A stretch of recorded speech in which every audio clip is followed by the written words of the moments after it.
Hi, everybody. Welcome to Next to Media. I'm Mike Shields. My guest this week is Jeff Matisoff. He's a partner at Jellyfish. Hey, Jeff. Thanks for being here. Thanks so much. This is great. Thank you. Excited to talk to you because Jellyfish is one of those companies I think folks know a little bit about. They might know you're part of the brand tech media world, but maybe not fully understand how you're different than the other companies out there. So give us a little bit about who you are, your role, and what Jellyfish is all about.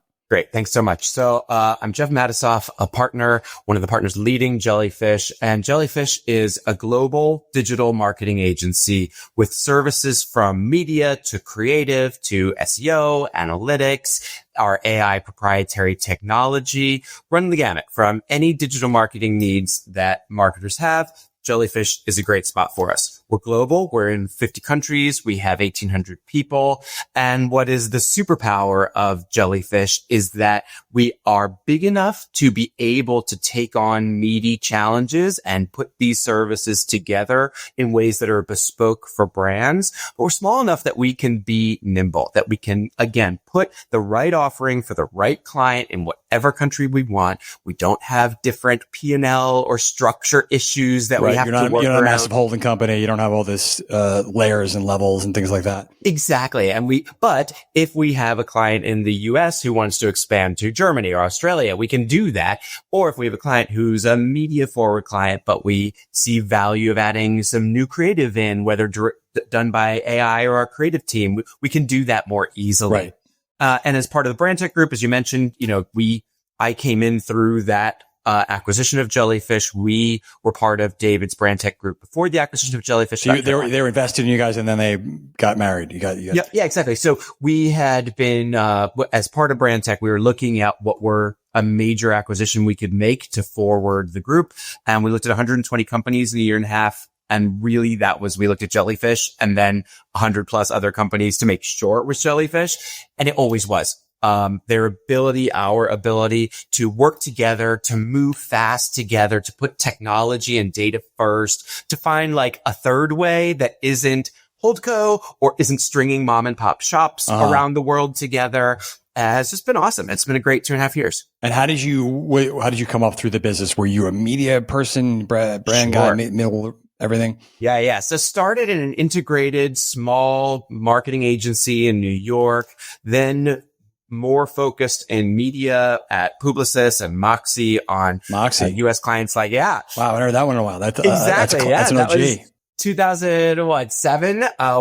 Right when Zenith had acquired Moxie, I was one of the first post acquisition or whatever hires to try to integrate media, offline and online, because I spoke both languages and helped that integration with clients like Purina and Nestle.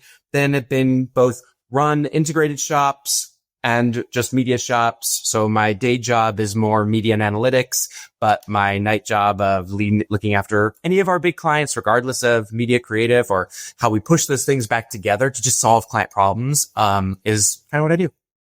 Okay. So let's take a macro view of what's going on in the industry and what you're seeing. There's a lot of big trends, but there's been this. It's not new that the industry is caring more about outcomes, I suppose, but there's been this huge push towards like everything is going performance, and some of it's being driven by more data, and some of it's being driven by just like the growth of the retail media guys and the ability to prove transactions from ads right away. But maybe you're seeing a little swing back where you see like the Amazons of the world talking full funnel more than they used to. Yeah. What do you make? Do you see that? And then why is that happening? So yes, I think there's 2 or 3 things in there. One is from a balance of brand and demand. I mean, this has been going back and forth for probably 100 years, but definitely ever since we let people click on the darn banner. We should never have let people click. Right. Then it all would have been fine. But I think, that's cyclical. And you're certainly right that we saw a huge swing because we could count stuff and the excess of data and a belief, good or bad, in third-party cookies and audience and targeting. And that's now been more transparent about what is really doable and the value of when what, deterministic data is versus probabilistic. But then with the Amazons coming as part 2 or 3, my 4-part question. Yeah. Exactly. Thanks for asking a 17-part question. Right. 5 We're words. done. But it's really true. And I think the key is that Amazon has realized that they have consumer attention, as has Google, as has Meta. And so, yeah, there's stuff to count and they are closest to sales. The retail media team's exactly the same, but they also have incredible eyes as people are discovering and searching and figuring out what they need. I mean, Instagram basically broke the customer journey when you had a single impression that was this close to your face, that was the whole screen, where you could you didn't even know you had this problem or that you were lacking this type of a sweater, but suddenly I need one. And you can buy it all in that same impression. Amazon is now the same. The retail platforms are the same. Out of home is almost the same with what you can do. Yeah, it's wild how digital that is becoming and more data driven. Yeah. So I think it's a reflection of consumer time and where they're spending things. But also just to understand that behavior is different digitally and that's okay. But we do see every RFP we get now for media and even creative and every client that we've won at Jellyfish over the last year, that has been the core question. How are you handling brand to demand? How are you reintegrating it? Tell me how you are weighing the contribution and value of brand. We know it's working, but how can you help me prove to my CMO, who's a numbers person, that we should be putting more there? That is every RFP that's been out in the marketplace for the last year plus. Interesting. Okay. So that sounds like it's never been easy. But it's great. I would assume it's great if an Amazon that can tell you about this customer journey and on all their properties and connect brand and demand, but you don't want to just buy in Amazon or just buy in Google. How hard is it to do that, to connect those two things when you're in this walled garden world? Yep. It's really not that hard. It's a bit of both and. And what we've built at Jellyfish is a tech called Now, Next, Soon that's built on age-old MMM principles. MMM is sexy again, right? Because it gets out of that stuff. It gets out of attribution and view windows and click. It says, I had this pie chart of dollars in market with this other pie chart of impressions, and I got these results back. And over the last year, of course, that is dynamic because the platforms change and campaigns change. So you actually naturally get good individualized scenarios of what was in market. And with some easy regression, you can actually figure out that ROAS in a way that's really valuable. The problem with age-old MMM was that it took forever, right? You'd spend 6 months. Well, and I was going to ask you why why are they back and what's better? Because it used to be they were slow and they were maybe biased towards TV or something. What's changed? I mean, I think it's been 11 minutes and we haven't even said AI yet. Yeah, so it's coming. It's coming. AI. That's the answer, right? Everything can be so much smarter and faster and crunchable with AI that we can then say, okay, cool. We've got all of these channels, all of these impressions, all of these campaigns to granularity that we couldn't do, which is why TV was always preferred by a lot of models, which is taxonomy would end with TV buy, whereas digital was so extra structured. But now we can get down to audience or format or campaign promotion or, coupon level to be able to see the nuance there. Plus, a lot of the platforms have built, like Google's Meridian, opportunities to fold in models that are more digital centric, and have that as a counterpoint to something traditional. And so the speed of it, the granularity, and then the both and point is that then you need to rely on what the platform is saying. Once you've figured out we priority rank order or getting large buckets of dollars, platform times format times even tactic or PMAX versus YouTube, however granular you want to go, then you need to start relying on the platform's way of what's best inside that and how do we optimize the buys. So we look at it as, again, both and, how do we, from a high level perspective, allocate the dollars on a contribution, what's happening across everything, and then once it's in a platform, get as much juice out of that stone as possible. Right. All right. You led me to the next question because you dropped the PMAX mention. But so it's an interesting moment. You're talking about this renaissance for MMMs, right? And AI is part of it, but then you've got these platform-driven AI called the media buying optimization tools like Performance Max and Advantage Plus and Amazon and Pinterest. They seem to be great. They seem to be great, but it's maybe it gives you less control, less transparency. Is it in conflict with what you're trying to do with MMMs? How do you think about that? Yep. So, starting with the first. So, they've come a long way. Let's also realize that. And they're getting better every month, every quarter, every release of PMax and A+. The platforms are listening to what we have to offer, what clients are saying when we're taking dollars out. They're asking why and what they can do better and differently. And they're making great changes. So the tools are getting better. Even if it didn't work for a marketer or even for some of our teams a year ago, we're continually saying check again because it's really getting better. Yeah. So especially with, in terms of a lack of control, I don't know. I mean, in some ways, you're talking about a control we never understood or maybe didn't really have in the first place. It's a good point. But what brands need to understand and what we tell our teams is to understand what that outcome is worth to you. It used to be, I don't know what's working. I can't prove it. Now you're like complaining about something working if you don't totally understand it. It's kind of contradictory. Exactly. And that's what we talk about the human in the tech loop. We still want a human in the loop, even if we're working alongside PMax and A+, to at least be monitoring. Like, what is it actually doing? Why did it happen last week that something went crazy up or down? Can you understand it? If you can't understand it, slow it down. If it's like, actually, I can feasibly understand that we added new assets, or we increase some of the pricing parameters, or all of this stuff was happening outside of the platform that made it easier. Cool, let's run with that. But the whole where we are in AI right now is keeping the human and the tech aligned so that you can answer questions, because whether it's us to our clients or our clients to their bosses, somebody's going to ask, why did things go so well / badly? Yeah. And you don't want to just answer, pretty good. Yeah. Good timing. I don't know. I want to ask you about what the product you mentioned that you guys have built, but on that subject, my perception, and maybe it's wrong, is that those Performance Max tools, it's in the name, are going to be all about performance and ROI. Like, can you do branding with those AI tools? Can you optimize both things? Are they really just for one? Are they hammers for nails? Like, yeah, right now they're hammers for nails. But again, I would put that as a right now.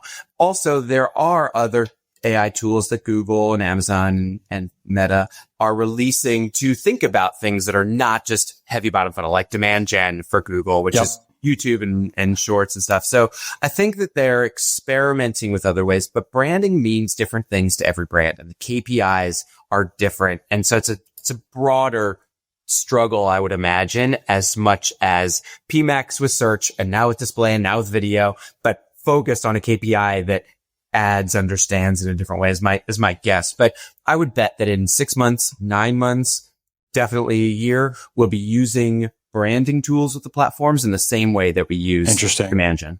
Okay. You mentioned the product that you have built. Tell us about that and why. I guess I wonder why do that versus using what's out there. And I imagine that's got to be very competitive to build these tools that work. Sure. So our perspective on building versus borrowing is exactly that. Like, if there's something that is available in the marketplace that we can partner with and that we feel great about, then we're going to do that all day long.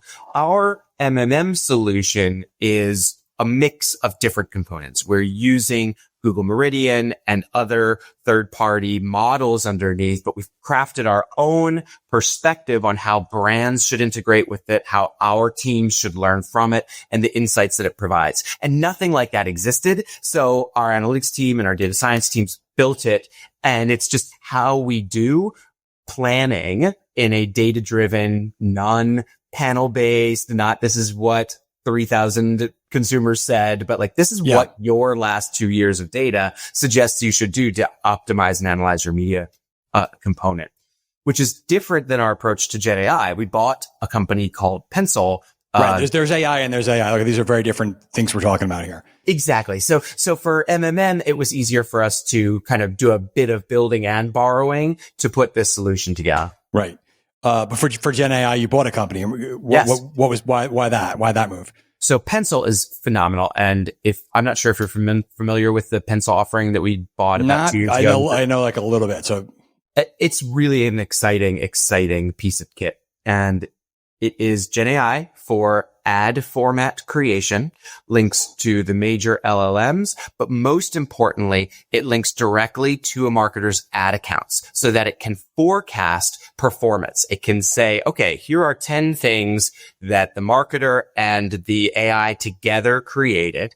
And based on what you've run and also some of our benchmark norms for so you don't have to actually spend media and try it. It's like you can figure out the testing ahead of time. It's pre-forecasting to say, these are sure bets. They're really going to work. This one's different than anything you ever worked, but than you've ever run, but we think it's really valuable. These two are just like what you're going to do. We think it's going to be fine. And then here are the numbers backing it. And when we launch then the ads, we're seeing ads get developed 66% faster, 53% cheaper, and nearly 44% performing better on brand or performance metrics. That's across 235,000 ads that we've run in the last several months. Are you talking mostly display, social at this point, not television, I'm guessing? Or correct. Not television, though video is coming soon. Display, static images, social, programmatic, sure.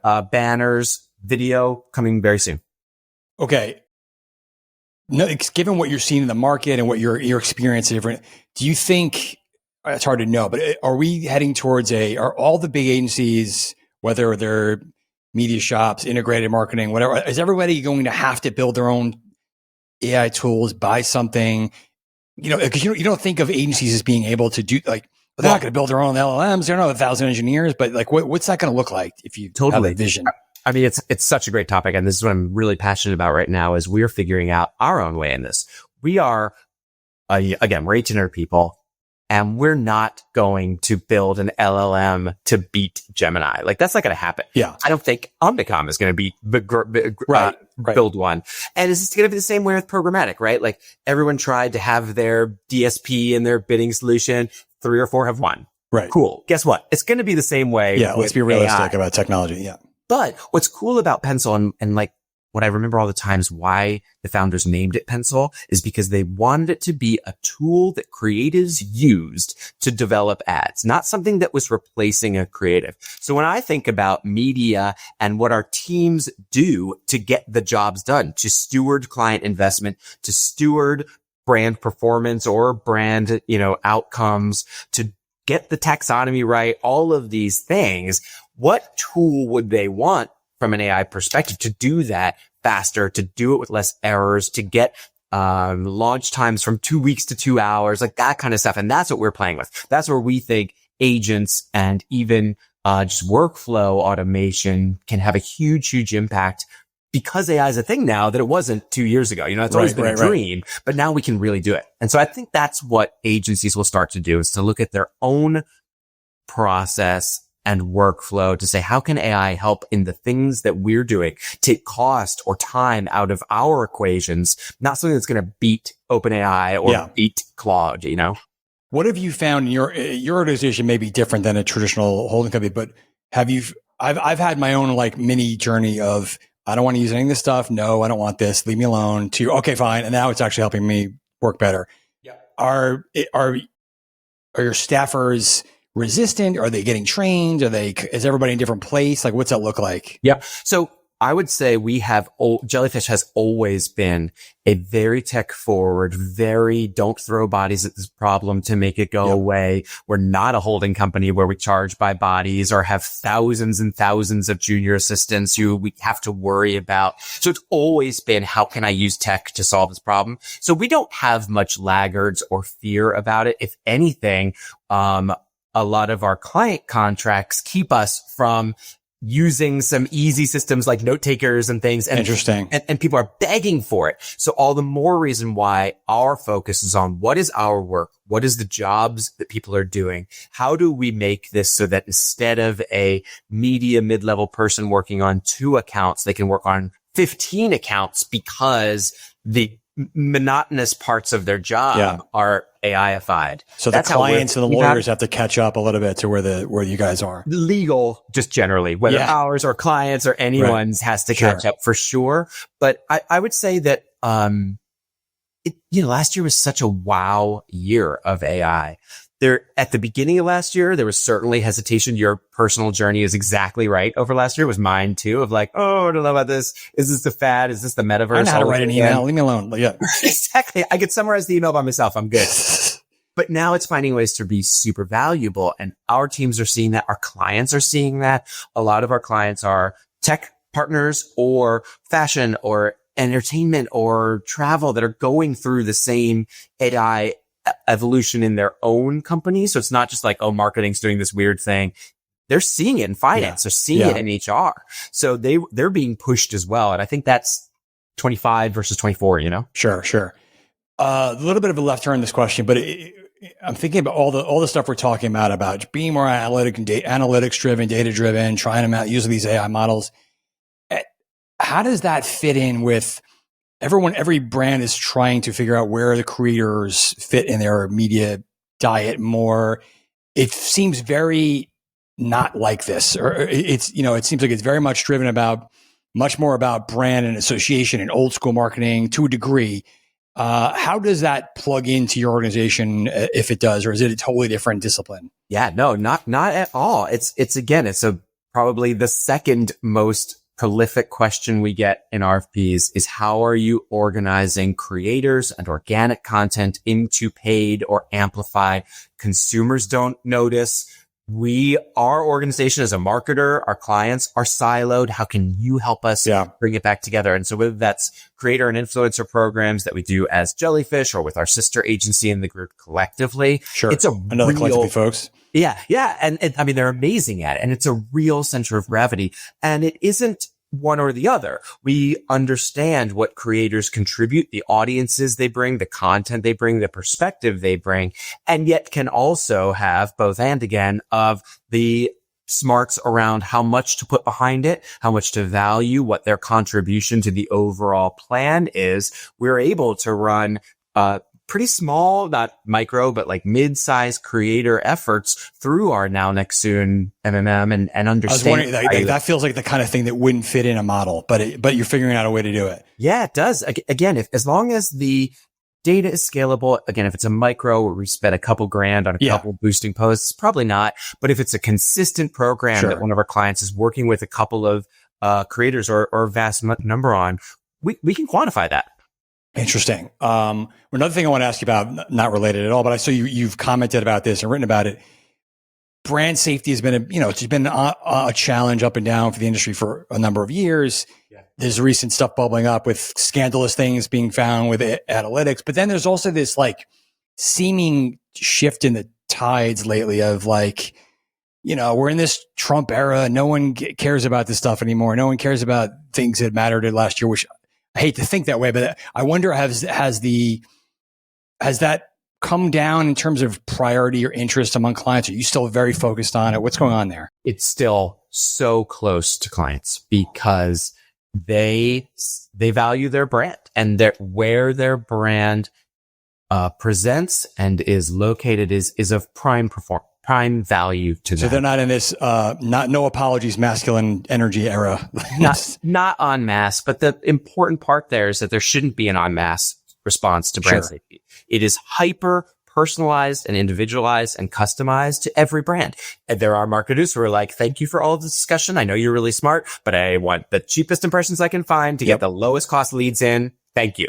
Others really care. And so we have an audit system, as most places do, and an assessment of what's right for your brand. What is your risk assessment on what you are comfortable with for an individual platform? Here's transparently all that you can or can't do inside of it. Are you okay with that?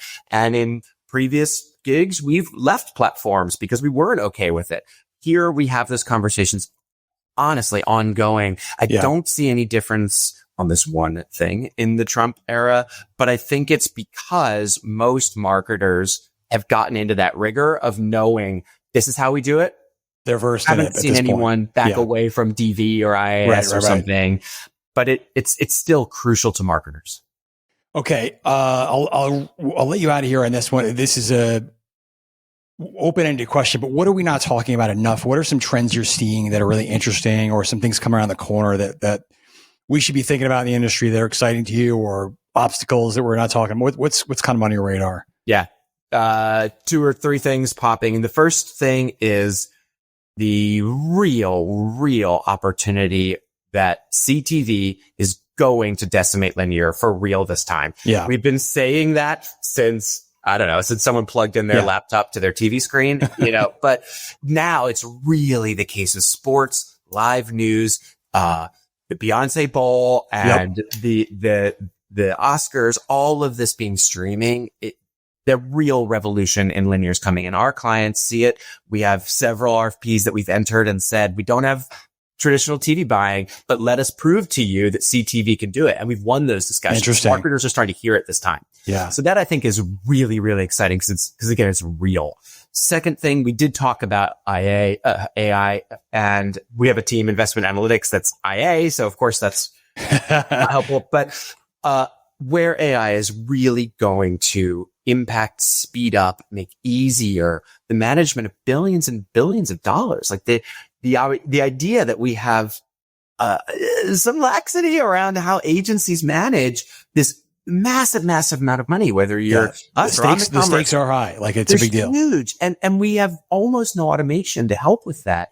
Now we're going to, and that's going to be so wonderful for trust, for transparency, for taking bodies that clients are like, well, I know I need 20 search kids to run this campaign, but I really wish I could afford 3 more strategists. Right. It's like, well, now you can have both. So those two things are interesting, are what I'm most excited about. And then, back to the brand or demand. I'm a performance nerd who believes in the power of brand. And that's, you fall in love with brands. You fall in love with brand stories, with people and how they attach themselves to brands. You don't fall in love with promotion or an act now. So the more that we can trust performance to do its thing and spend time to make brand work is what's also, again, really, really exciting for me next. That's a refreshing perspective. Jeff, awesome conversation. Thanks so much for your time. And let's do this again sometime. Thanks, Mike. Really great to talk to you.